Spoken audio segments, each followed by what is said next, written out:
जय हिंद दोस्तों, मैं सेबी पंजीकृत सलाहकार नहीं हूं। यह वीडियो केवल शैक्षिक और सूचनात्मक उद्देश्य के लिए बनाई गई है। 8,000 करोड़ रुपए का ऑफर इन्होंने दे दिया है। देखिए, मैं आप लोगों को कई सारी चीज़ें पहले से समझा के रखा हूँ कि फाइनली अगर ये मैटर लास्ट तक जाता है तो कहाँ तक जाएगा। दो तीन चीज़ें यहाँ पे निकल के लास्ट में सामने आएंगी और लगभग उसी के नक्शे कदम पे ये जो है कार्रवाई हो भी रही है। इसमें एक और लोचा आ रहा है, जब भी शेयर में कभी मोमेंटम आता है तभी ये कार्रवाई तेज होती है। तो जो अनिल अंबानी एक बार आरोप लगाते हैं कभी कभी कि जानबूझ के हमारे शेयर को गिराने के लिए साजिश हो रही है, तो कहीं ना कहीं उसका भी मतलब लॉजिक काम कर रहा है। वो चीज़ भी कि जब भी शेयर में थोड़ा सा मोमेंटम आता है तो ये सीबीआई ईडी की जो जांच होती है वो बहुत ज़्यादा तेज हो जाती है। इनकी गिरफ्तारी, उनकी गिरफ्तारी, ये पेशी, वो पेशी, ये शुरू हो जाती है। ठीक है ना? तो ये वाला मैटर भी है। लेकिन ठीक है, मैं थोड़ा सा आप लोगों को समझाने की कोशिश करूंगा। बहुत सारी रिपोर्टें आई हैं लेकिन उतना कुछ खाम की नहीं है। यहाँ पे भी देखेंगे तो आपको दिख जाएगा 29 मिनट पहले की खबर, एक 2 दिन 2 दिन 2 दिन, इस तरीके से 2-2 दिन की खबरें हैं। इसके बाद यहाँ पे आज भी देखेंगे तो कई सारी जो है खबरें आई हैं, जैसे यहाँ पे 4 घंटे पहले की, 6 घंटे पहले की, एक दिन पहले की। तो इस तरीके से हालांकि रिपोर्ट वही वाली है कि जो अमिताभ झुनझुनवाला और अमित बापन्ना करके जो दो इनके अधिकारी थे, पूर्व शीर्ष अधिकारी, उनको जो गिरफ्तार किया था ईडी सीबीआई ने, तो वो अपडेट मैं आप लोगों को दिया था। उसी को लेकर जो है कई सारी रिपोर्टें आ रही हैं और उसी में एक रिपोर्ट यहाँ पे भी आ रही है, ये भी एक दिन पहले की है, कि मैं सेटलमेंट के लिए 8,000 करोड़ रुपए दे सकता हूं। अनिल अंबानी ने सुप्रीम कोर्ट में एक ऑफर दिया है। ये भी चीज़, और इसका लॉजिक उन्होंने एक दिया था कि अभी मैं 1 महीने पहले कह लीजिए, ही मान लीजिए, ये एक बता रहा था कि किसी एक केस का ये उदाहरण दे के जो है वो कह रहे थे कि जब उनके साथ सेटलमेंट हो गया तो फिर हमारे साथ सेटलमेंट क्यों नहीं हो रहा है। तो एक केस इन्होंने मतलब दिया था और वित्त मंत्रालय को भी चिट्ठी इन्होंने लिखी थी। तो वो उस तरीके से यहाँ पे मतलब ये चाहते हैं, ठीक है ना, सेटलमेंट एक तरीके से। तो अब उस सेटलमेंट के लिए इन्होंने अब एक प्राइस भी अपने आगे से मतलब ऑफर कर दिया है। अब उसमें क्या होता है कि हाँ, अब कोर्ट की तरफ से आता है कि चलिए ठीक है, कर लेते हैं सेटलमेंट। तो फिर होता कि नहीं, एक प्राइस निकाला जाए कि कितना देंगे। तो फिर होता है ये, जब देखिए कि कोर्ट नहीं इस पर थोड़ा सा ध्यान दे रहा है, तो एक तरीके से इन्होंने प्राइस भी थोड़ा सा अनाउंस कर दिया कि हम इतना तक दे सकते हैं। अब उसमें बार्गेनिंग होगी, थोड़ा बहुत ऊपर थोड़ा बहुत नीचे, तो उसके बाद यहाँ पे किया जाएगा। ठीक है ना? तो इसको देख लीजिएगा। एक कोई केस था, मैं बताया था, आप लोग कमेंट करके बताइएगा, ठीक है ना, कि उसके जैसे ये भी चाह रहे थे कि हमारा भी सेटलमेंट हो जाए। ठीक है ना?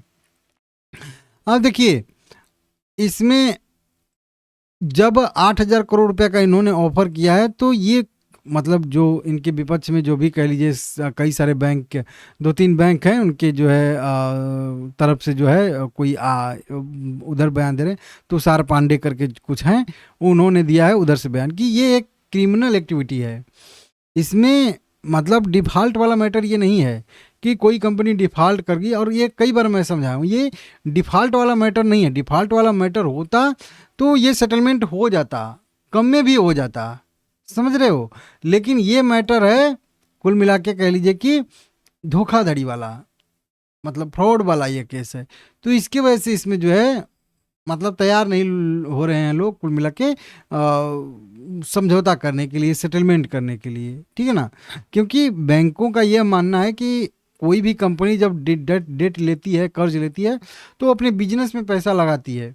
बिजनेस में पैसा लगाती है, भले कंपनी का बिजनेस नहीं चला, डूब गई कंपनी, वो एनपीए हो गया, कर्ज जो है डिफ़ॉल्ट कर गई कंपनी, वो अलग मैटर है। ठीक है ना? जैसे कि जयप्रकाश एसोसिएट के केस में है।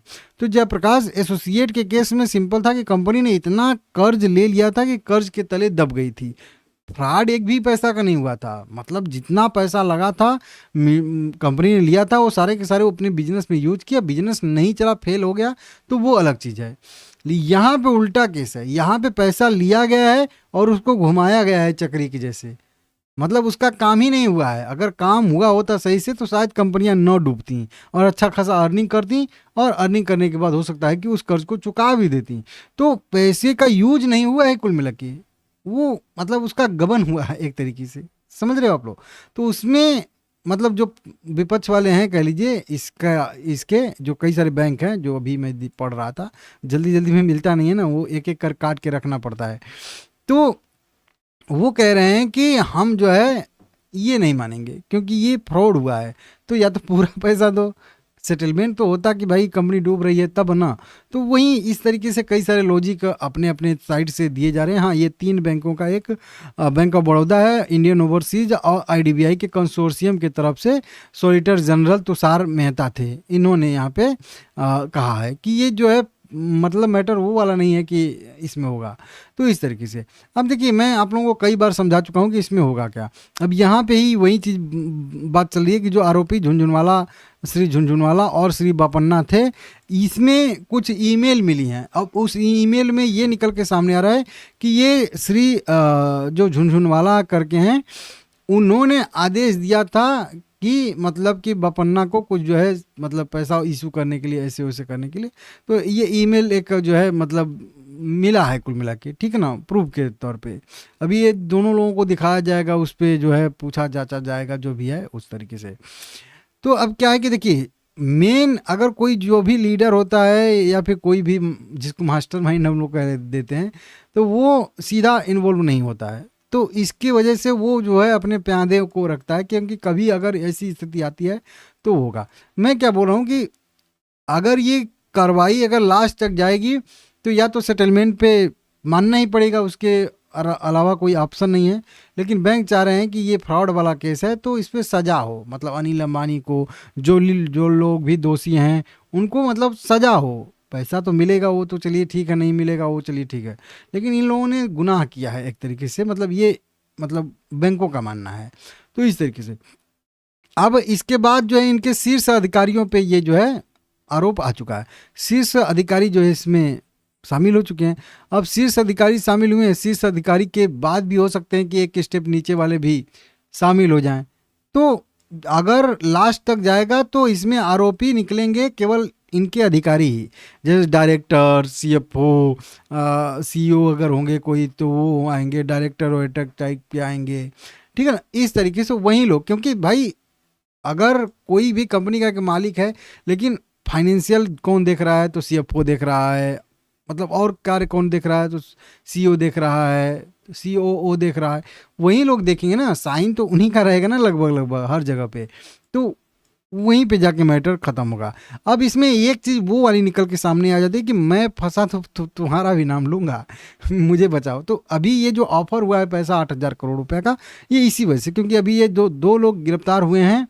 तो अब ये 2 बड़े अधिकारी हैं रिलायंस अनिल अंबानी ग्रुप की, तो अब ये दोनों अब गिरफ्तार हुए हैं। 2-3 लोग पहले से गिरफ्तार हो चुके हैं। तो वही है ना कि अब भाई कहीं ना कहीं से एक दूसरे से तार जुड़ा है ही है, कुछ ना कुछ तो हुआ है, गुल्ले कबाड़ी, तभी ये सब हुआ है।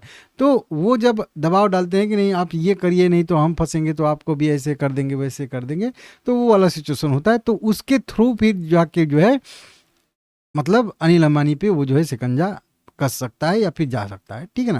नहीं तो हर जगह अगर पकड़ाएंगे तो यही लोग, नीचे वाले लोग ही, ठीक है ना, जो अधिकारी हैं। बाकी वो लोग अगर ये कहेंगे कि नहीं इन्होंने कहा था, बयान देंगे, तो फिर हो सकता है उस बयान का कोई मतलब निकले, तो फिर इसकी वजह से कुछ हो।